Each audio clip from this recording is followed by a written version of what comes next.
process on the part of the racist person that putting themselves above others. So the problem with the dictionary definition and the superiority of my own definition becomes apparent when you consider the ways in which racism manifests itself most often today. This is a quote from Slate magazine. "Whites may have been horrified by the fire hoses and police dogs turned on children, but they could rest easy knowing that neither they nor anyone they'd ever met would do such a thing.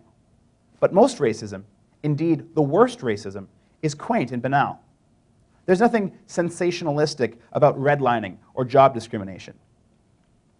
The most insidious aspect of racism is the fact that we use this old definition, what I would describe as classic racism, to refer to the entire process, thus neglecting the real effects that race-based thinking has on today's society. So when I describe someone or something as racist, who am I talking about?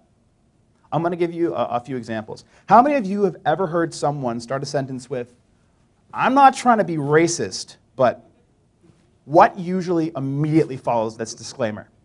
More often than not, it's a racist statement, particularly of the kind that makes it the fault of one particular group that they're disadvantaged. It's not because of society, it's because there's something wrong with those people. Or how about, "Race isn't important to me." Now, I'm sure that many people in this room, myself included, have described themselves using some variant of this sentence. Or how about the related, "I don't see race."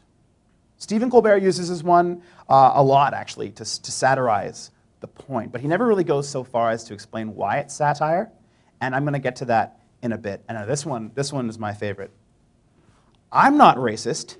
I have black friends.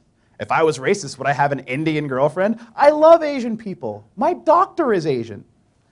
As though this kind of an anecdote was proof of something. I sometimes amuse myself thinking, how many of my friends use me as proof that they're not racist? This picture also amuses me a great deal. This is taken at a Tea Party rally. If you have to print out signs and go hunting for a black guy, then yes, you look racist. So where do these kinds of attitudes come from? Are racists evil people, dispositionally inclined to hate others? Are they stupid? Are they pathologically xenophobic?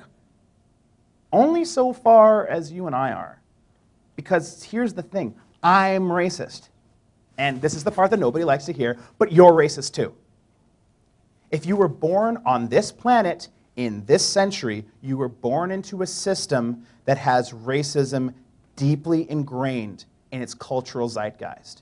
Now, if there's only one thing to take away from this talk, if you forget all the anecdotes from before and sleep through the rest of my presentation, which I won't be able to see, by the way, if you do, because the lights are right in my eyes, I want you guys to remember just this.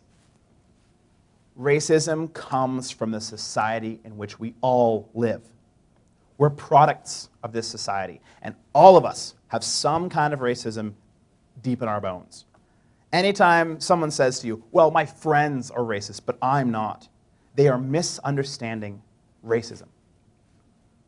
We are pattern-seeking animals. We look at the current state of affairs in the world, and our brains create rules to explain why things are the way they are. Now, currently, there are real race-based disparities and inequalities in society. Our brains look at this information, and then we create rules. And the rules say that those who are at the top belong at the top, and those who are at the bottom belong at the bottom. And it's not because we're bad people. It's not because we're evil. It's not because we're spiteful or we didn't have the right upbringing. It's because we are human, and we are pattern seekers. So we've defined race, sort of. And hopefully to your satisfaction, I've defined what I mean by racism. Now, assuming that we all want to live in a society with less racism, what can we do to move it in that direction? Our first option is to say, look, racism really isn't a problem anymore. The United States has a black president. We have Asian doctors, Indian MPs, Native cabinet ministers. The list goes on. We have statutes in law that prevent discrimination and grant equal rights to everybody. There's no real racism anymore, especially not in Canada. Now, you might laugh or dismiss this view, but I've heard it expressed to me directly by people whose opinions I otherwise respect. Intelligent and educated people really do believe this. How many of you remember this story of an interracial couple whose cousins burned a cross on their front lawn? That happened less than a year ago. Or maybe you'll remember this story of a guy who was attacked by 3 white men in Comox County, BC, right here on the island. The guys were sentenced just a few months ago. Right here in the Vancouver area, a guy spray-painted racist graffiti all over a wall of a parking lot in Richmond. In Ontario, a proposal to build a youth education center was met with angry protesters from the town saying, "We don't want a halfway house in our community." The kids, none of whom were convicts, were all First Nations. In Montreal, a little girl was a victim of race-based taunting from the parents of the kids on the other team, based on her Mohawk heritage.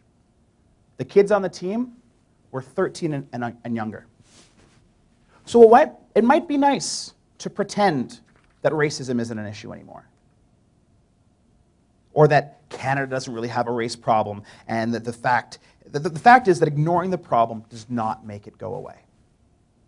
On the contrary, in fact, it allows incidents like these to pop up again and again, and the inevitable refrain comes up that they're either not racist or that they're just isolated incidents. Now, we don't have to work that hard to reveal that this is not a series of independent and isolated events. Look at the spread of who's in power, both in politics and in business. Compare that to the demographics of the population.